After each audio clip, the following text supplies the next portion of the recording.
Референдумот е клучен за иднината на Македонија и доколку тој не успее, пропаѓаат сите политики и реформи.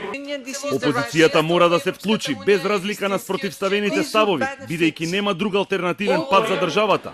И затоа нема да престанам со повиците кон опозицијата да се вклучи во овој процес, рече премиерот Заев на денешната меѓународна конференција Македонија гледа напред.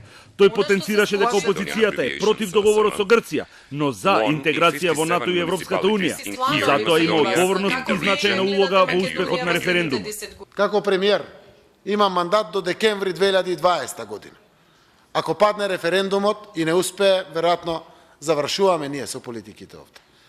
Но зошто би ни била потребата од владење кога ни нема иднина државата наша?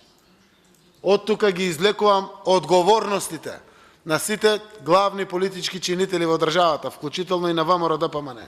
Во своето излагање тој наведе дека Македонија преку реформите и договорите со Бугарија и Грција испратила сериозна порака до Европската Унија околу подготвеноста за членство. Премиерот Заев потенцираше дека сега граѓаните се ставени пред тест на кој мора да донесат сериозни одлуки кои не се така лесни. На тест ќе бидат граѓаните да донесат сериозни крупни одлуки кои што не се така лесни, но сепак гарантираат сериозна иднина и на Македонија, но и на целиот овој наш регион. Овој референдум, како што реков на самиот почеток, е историски за Република Македонија.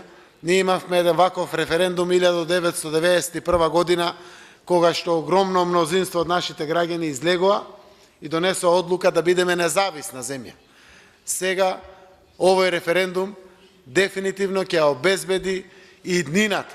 Националниот координатор за НАТО Стево Пендаровски исто така се обрати пред присутните и потенцираше дека поддршката на граѓаните за членство во Унијата и НАТО е над 80%, затоа што процент нема во ниту една друга држава во регионот и во Европа.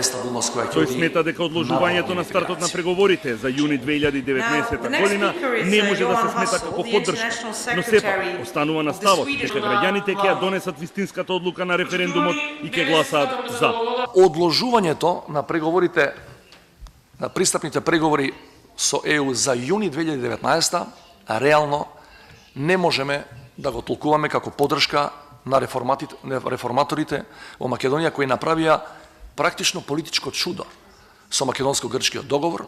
На 30 септември со поддршка од сите вас нашите европски партнери и пријатели очекуваме уште една јасна проевропска и проатлантска одлука на нашите граѓани. На конференцијата се обрати и представници на меѓународната заедница, кои без дискусија ги препознаа напорите и реформите на Македонија за исполнување на стандардите на НАТО и ЕУ. Отворено застанаа зад владата и побараа од граѓаните масовност на престојниот референдум.